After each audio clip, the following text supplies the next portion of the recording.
गुरु भगवान के शुक्राने हैं। एक बात पूछें आपसे, आप लोग ज्ञानी हैं क्या ज्ञानी हैं? बता, सच सच बताना, आप लोग ज्ञानी हो क्या ज्ञानी हो? ज्ञानी हो, वाह वेरी गुड। मुझे मालूम था आप सब ज्ञानी हो। जितने यहाँ बैठे हैं सब ज्ञानी हैं, पता है, बहुत अच्छे से पता है। लेकिन एक बात, ज्ञानी के लक्षण पता है आपको? व्यवहार जो होता है उसमें ज्ञानी कैसा होता है आपको पता है? तो चलिए ऐसा करते हैं, हम लोग जो हमारे शास्त्रों में वर्णन किया गया है कि ज्ञानी ऐसे होते हैं, गीता में भगवान ने बोला है, उसका अवलोकन करते हैं और फाइंड आउट करते हैं कि हम लोग कैसे हैं, क्या हैं। मैं नहीं कहूँगा आप अज्ञानी, बिल्कुल, अरे मैं कौन होता हूँ कहने वाला, मैं कैसे कह सकता हूँ आप अज्ञानी? नहीं, मेरा मतलब है जान तो लें हम ज्ञानी कैसे होते हैं, अज्ञानी कैसे होते हैं। तो आइए शुरू करें। वेरी गुड, चलिए। ज्ञान के कुछ पॉइंट्स हैं।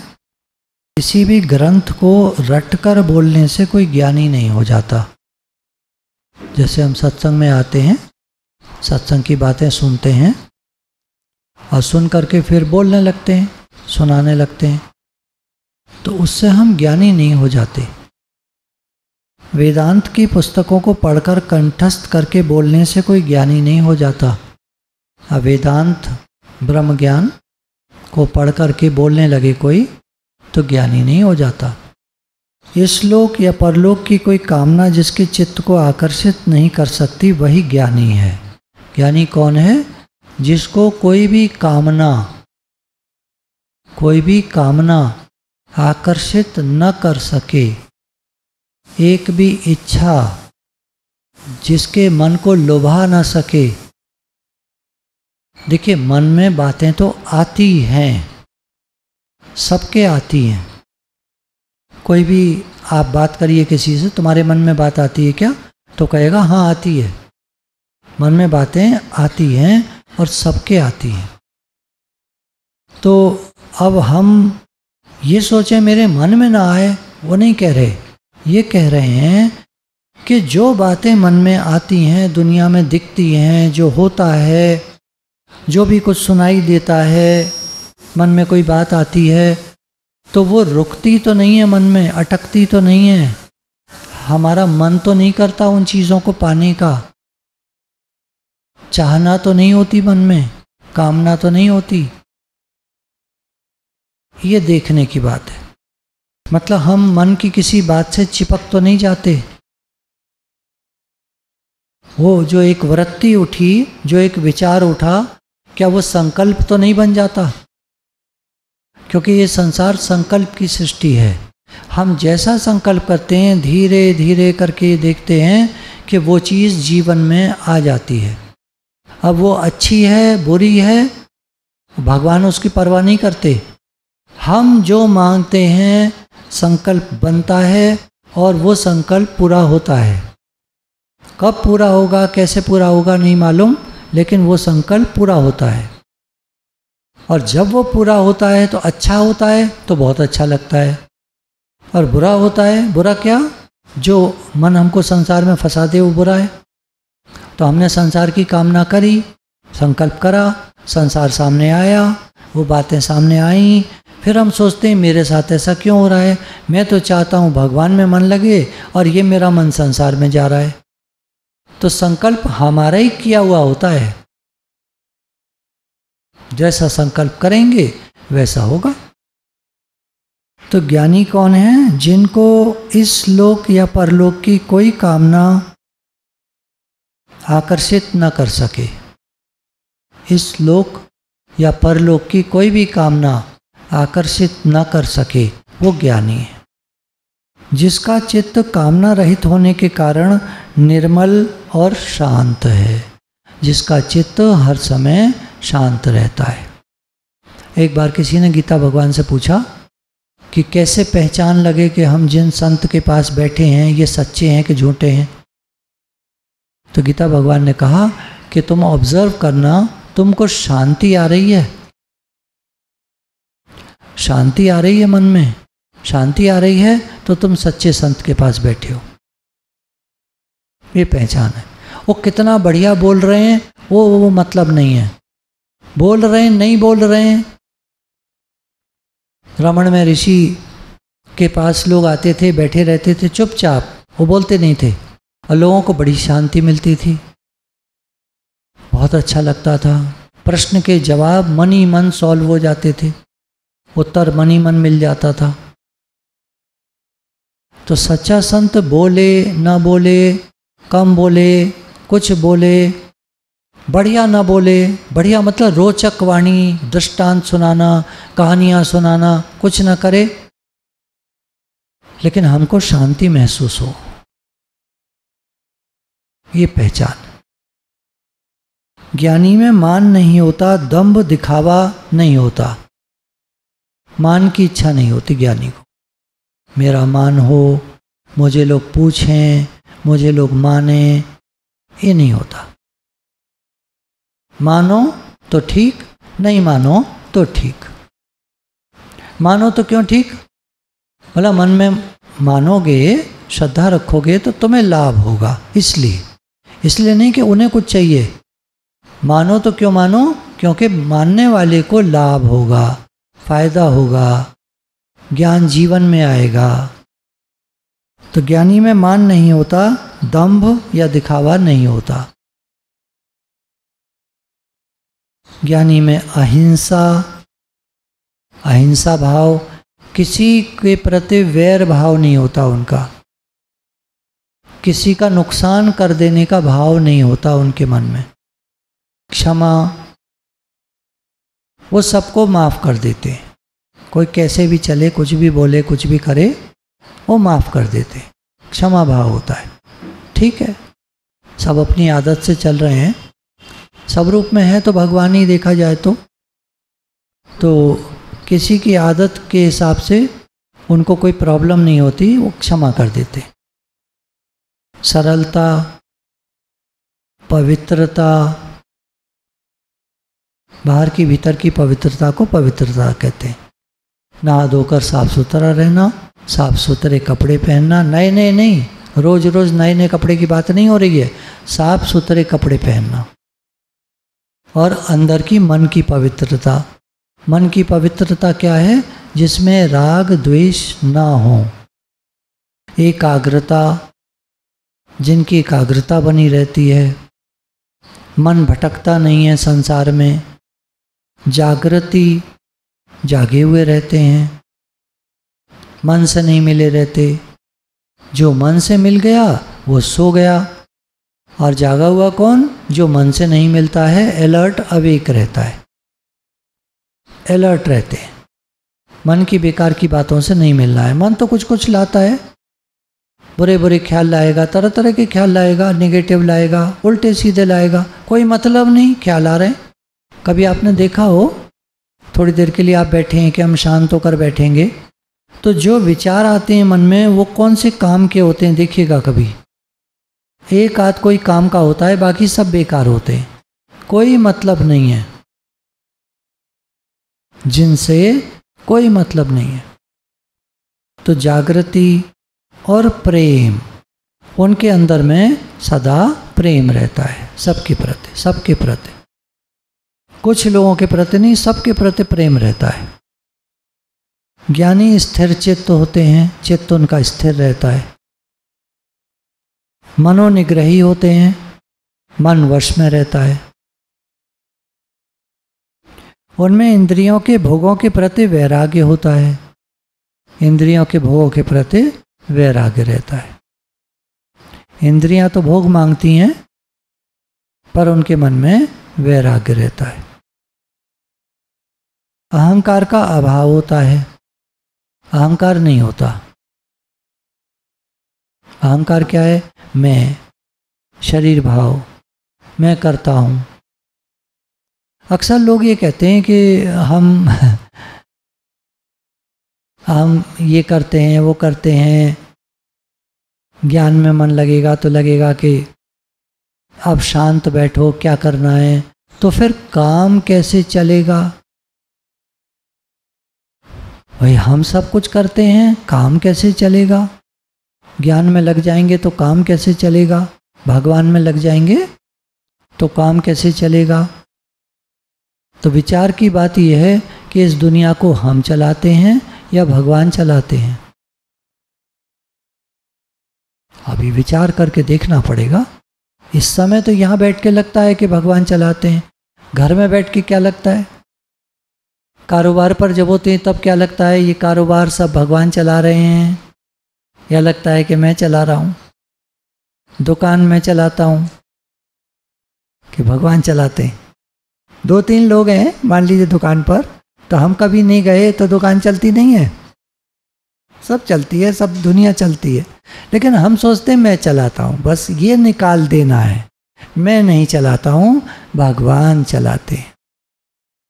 मैं तो एक निमित्त मात्र हूँ, एक मशीन की तरह। मशीन जैसे काम करती है ऐसे ही शरीर है, काम करता है। मैं नहीं चलाता दुनिया, दुनिया भगवान चलाते। हाँ, अब मशीन ठीक रहनी चाहिए तो मशीन को टाइम पर खाना देना चाहिए, टाइम पर फल फ्रूट वगैरह देने चाहिए। फल नहीं खाओगे, दूध नहीं पियोगे तो कमजोरी हो जाएगी शरीर में। फिर कहोगे मैं कैसे करूं काम, मैं काम कैसे करूं, फिर ये आएगा मन में। तो काम भगवान कराते हैं या हम करते हैं? भगवान कराते हैं, लेकिन शरीर को ताकत के लिए खाना पीना चाहिए। आप लोगों ने अभी कुछ खाया पिया होगा तो ठीक लग रहा होगा ना, है ना? पहले से बेटर लग रहा होगा, पहले नींद वीद सी आ रही होगी, ऐसे थकान सी थोड़ा, अब खा पी कर थोड़ा ठीक लगता है। जन्म मृत्यु जरा व्याधि के कारण शरीर में और संसार में जो दुख और दोषों को बार बार देखता है, ज्ञानी जन जो होते हैं, भक्त लोग जो होते हैं, वो संसार को वैसे देखते हैं कि इसमें दुख कितना है। वो सुख नहीं ढूंढते संसार में, क्योंकि सुख तो उनका अपना स्वरूप है। भगवान से प्रेम होने के कारण सुख में तो वो हर समय रहते हैं, हर समय आनंद में रहते हैं। अब मन गड़बड़ करता है तो मन गड़बड़ करने के लिए एक तरीका है मन को वैराग्य दिलाने के लिए कि संसार में दुख और दोषों का बारंबार विचार करना। कितने दुख हैं इसमें, कितने दोष हैं इसमें। किसी का भी उदाहरण सुन लीजिए तो अपने में घटाइए कि देखो कितनी प्रॉब्लम है, कितनी प्रॉब्लम है, कितना दुख है, कितना झंझट है, कितनी जान को आफत है। वैराग्य आता है, वैराग्य पक्का होता है। वैराग्य क्या करता है? शांति देता है। वैराग्य इसलिए नहीं होता कि हम दुखी हो जाएं, परेशान हो जाएं, क्या रखा है दुनिया में, कुछ नहीं मिलने वाला, सब बेकार है, ऐसे नहीं। वैराग्य होता है सब कुछ भगवान का है, मेरा कुछ नहीं है, सब कुछ भगवान का है। तो जिसके घर आदि में आसक्ति नहीं है, भक्तजन जो होते हैं उनकी घर आदि में आसक्ति नहीं होती। अच्छे बुरे संयोगों में जिसका चित्त स्थिर और शांत रहता है, कैसा भी हो, कुछ भी हो, उसका चित्त स्थिर और शांत रहता है। दुनिया में आप देखते हैं तरह तरह की चीज़ें होती रहती हैं, हाय हाय लगी पड़ी है। पैसे के लिए लोग सब गलत सलत काम भी करते हैं, बुरे से बुरा काम कर देते हैं पैसे के लिए, और अशांत रहते हैं, दुखी रहते हैं। तो इन सब चीज़ों को देखकर हमारा मन शांत हो जाना चाहिए। हमें ज़्यादा पैसा नहीं चाहिए, साहिब इतना दीजिए जा मैं कुटुंब समाए, मैं भी भूखा ना रहूं, साधु भी भूखा ना जाए। तो हे भगवान मुझे इतना दीजिए कि मैं ठीक से रह पाऊं और मेरे यहाँ जो भी आए उनका भरण पोषण हो जाए, खाना पीना पहनना चल जाए, इतना काफ़ी है। और क्या करना है? ज़्यादा से ज़्यादा मन चलता है। कमाना इतना मुश्किल नहीं है जितना संभाल करना मुश्किल है। पैसा बचाओ, ठीक है बचा लिया, अब क्या करें उसका? अब मन चलेगा, अब मन चलना शुरू। पैसा कमाने में इतना मन नहीं चलता, पैसे को रखने में ज़्यादा मन चलता है, संभालने में। कहाँ लगाएं, किस शेयर में लगाएं, कौन सी प्रॉपर्टी खरीदें, दिमाग चलता रहेगा। तो कुछ लोग होते हैं जिन्होंने शांति का आनंद ले लिया है, पता लग गया है कि आनंद शांति से जीवन में कितना बढ़िया रहता है। बाकी तो दुख और क्लेश लगे पड़े हैं। पैसे के साथ क्लेश आता है तो वो ज़्यादा चक्कर में नहीं पड़ते। थोड़ा काम करो, थोड़ा कमाओ, अच्छी तरह रह लो, बस ठीक है, बस ठीक है, और क्या करना है। भगवान में निष्काम भक्ति होती है, एकांत सेवन होता है। जन समुदाय में जिसे प्रीति नहीं होती, जिसमें आत्मज्ञान और तत्वज्ञान वास करते हैं, ऐसे ज्ञानी के लक्षण गीता के 13वें अध्याय में कहे गए हैं। भगवान ने कहा है कि अच्छे बुरे संयोगों में जिसका चित्त स्थिर और शांत रहता है, दुनिया में कुछ अच्छा होता है, कुछ बुरा होता है, कभी सुख आता है, कभी दुख आता है, इसी का नाम जीवन है। तो उसका चित्त स्थिर शांत रहता है। चलो ठीक है, ये भी गुजर जाएगा, क्या कर सकते हैं। हम पॉजिटिव थिंकिंग करें, हम अपना भाव अच्छा रखें, हम अपना मन ठीक रखें, हम अपने मन में नेगेटिव ख्याल ना आने दें। जीवन को बढ़िया बनाना है तो लंबे समय तक आप देखिए, पॉजिटिव थिंकिंग करिए, मेरे जीवन में सब ठीक है, ऐसा बार बार बोलते रहिए, मेरे जीवन में सब ठीक है।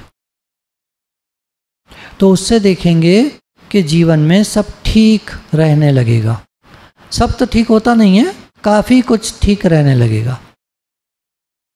ये धारणा नहीं है, ऐसा देखा गया है संसार में सब कुछ ठीक है, 100% नहीं हो पाता है, पर काफ़ी कुछ हो सकता है। थोड़ा बहुत चीज़ें आती रहती हैं, आती हैं, ठीक है, क्या हो गया, क्या हो गया, पता तो चलेगा, संसार है, अच्छा है ना, मन हटेगा हमारा, नहीं तो संसार में ही चिपक जाता है मन। सारा सुख मिलता रहे, दुख ना आए तो संसार तो चिपका लेगा, मन एकदम चिपक जाएगा। तो दुख आना बुराई नहीं है, भगवान जैसे कराते हैं वो ठीक कराते हैं, उन्हें पता है हम कैसे हैं, हमारा मन कैसा है, उन्हें सब पता है। एकांत सेवन होता है, कुछ समय वो एकांत में बिताता है। एक ज्ञान की पॉइंट है कि 3 घंटा रोज जो भक्ति करता है उसको काम वासना नहीं सता सकते। 3 घंटा रोज जो भक्ति करता है उसको काम वासनाएं नहीं सता पाती, उसका मन भगवान में लगा रहता है।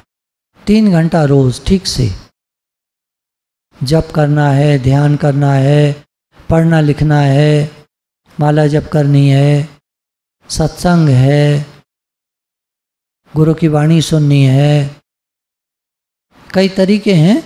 3 घंटा बड़े मज़े से लगा सकते हैं। तो ऐसा बोला गया है उसको काम वासना नहीं सताते, ठीक से अगर वो लगता है। जन समुदाय में जिसे प्रीति नहीं होती, जो ज़्यादा लोगों में मूव नहीं करना चाहता, रिश्तेदारियां हों जहाँ ज़्यादा, वहाँ नहीं जाएगा, बकवास करते हैं वो लोग, ज़्यादा लोग इकट्ठे हैं वहाँ नहीं जाता है, अवॉइड करता है। हाँ, मार्केट वार्केट काम है तो चला गया, काम नहीं है तो नहीं जाएगा। खाली ऐसे ही नहीं, कुछ लोग मार्केट ही घूमते रहते हैं, मन नहीं लग रहा घर में, चलो मार्केट, मन नहीं लग रहा घर में तो भजन कर लो, मार्केट क्या करना है। जिसमें आत्मज्ञान और तत्वज्ञान वास करते हैं, ऐसे ज्ञानी के लक्षण गीता में भगवान ने बताए हैं। चित्त के भोग में आकर्षण का नाम ही जन्म मरण है। चित्त जब भोगों में आकर्षित होता है तो जन्म मरण तैयार। और चित्त को परमात्मा में लीन करने का नाम मोक्ष है। यही चित्त जब परमात्मा में लग जाता है तो मोक्ष है, यही चित्त जब भोगों में लग जाता है तो जन्म मरण है। इसलिए प्रत्येक उपाय से चित्त को भोग से खींचकर परमात्मा में लगाओ। तो इसलिए कोई भी उपाय किया जाए, मन हमारा संसार में जाता है, उसको वहाँ से हटाकर बार बार भगवान में लगाना, यही योग है। इस अभ्यास से सच्ची शांति, सुख, आनंद और मुक्ति की प्राप्ति होती है।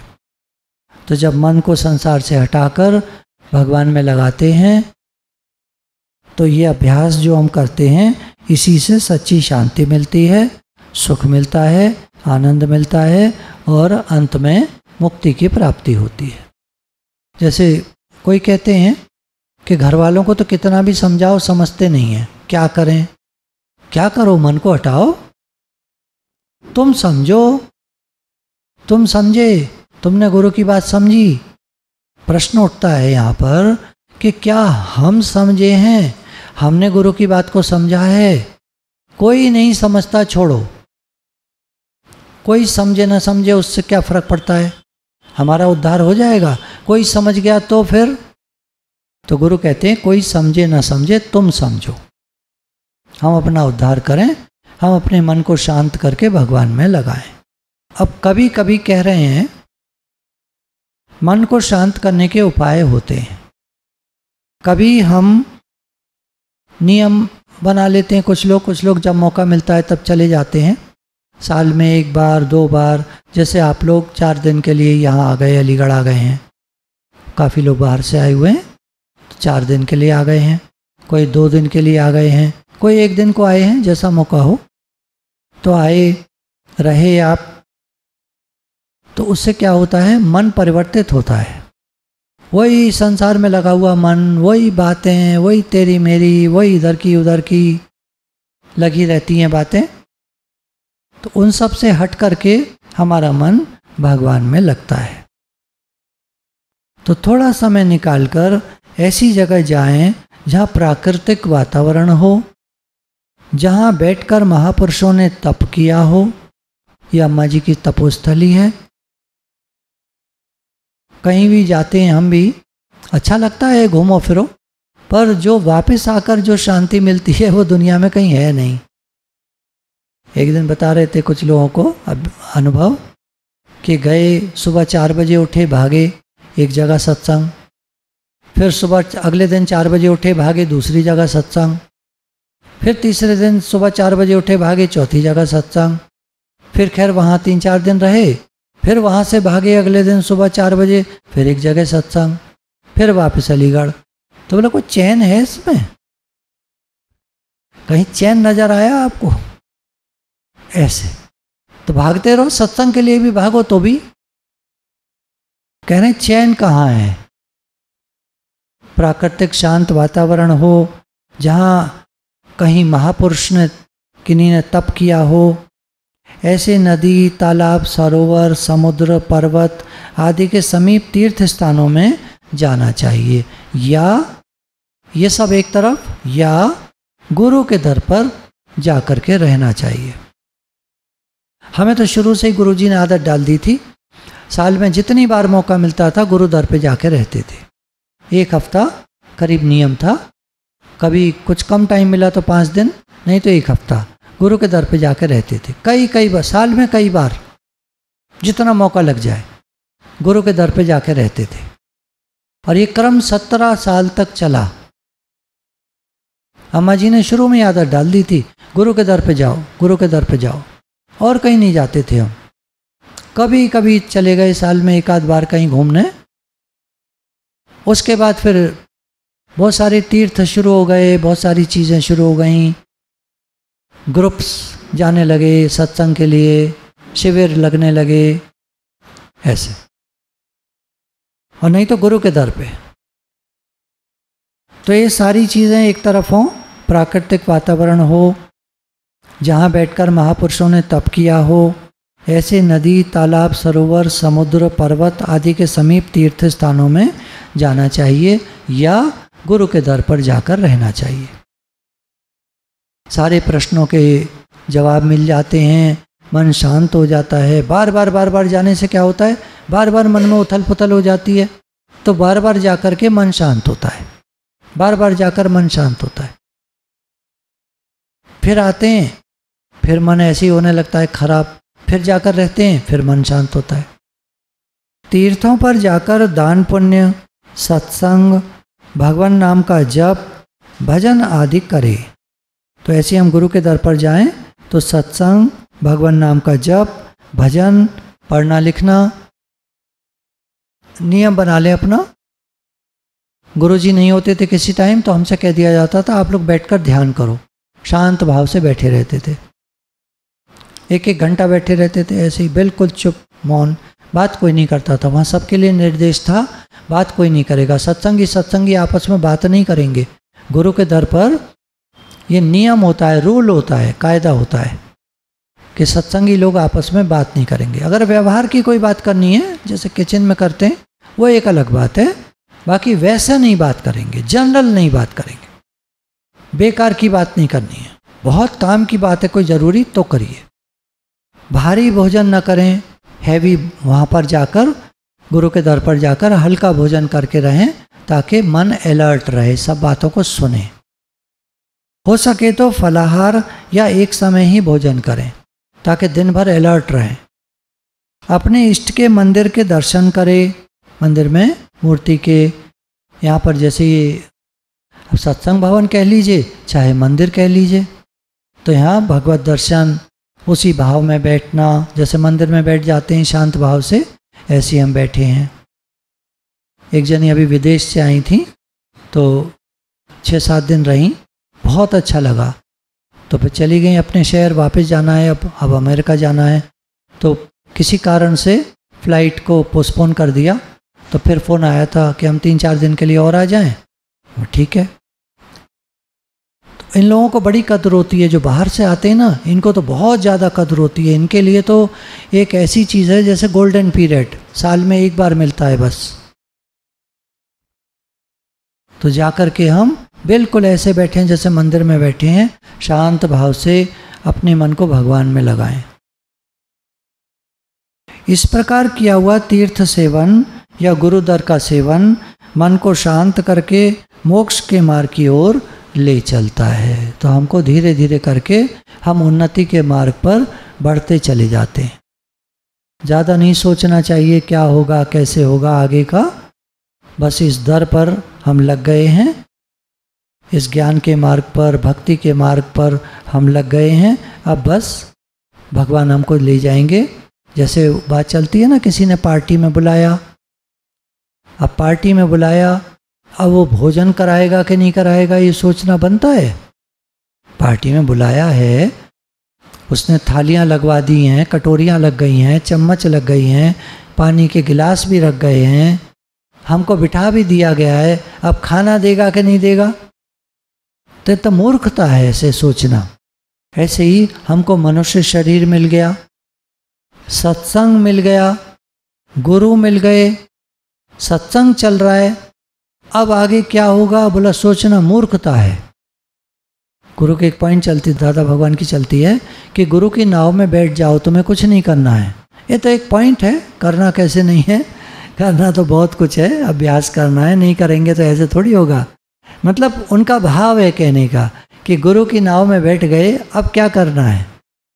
तो ऐसे ही जब हम इस राह पर लग गए तो अब क्या करना है, मतलब वही नाम जप करो, अपना अभ्यास करो, पढ़ो लिखो, ध्यान करो, सत्संग, इन बातों से आगे बढ़ते चले जाएंगे, बढ़ते चले जाएंगे। गुरु भगवान के शुक्राने।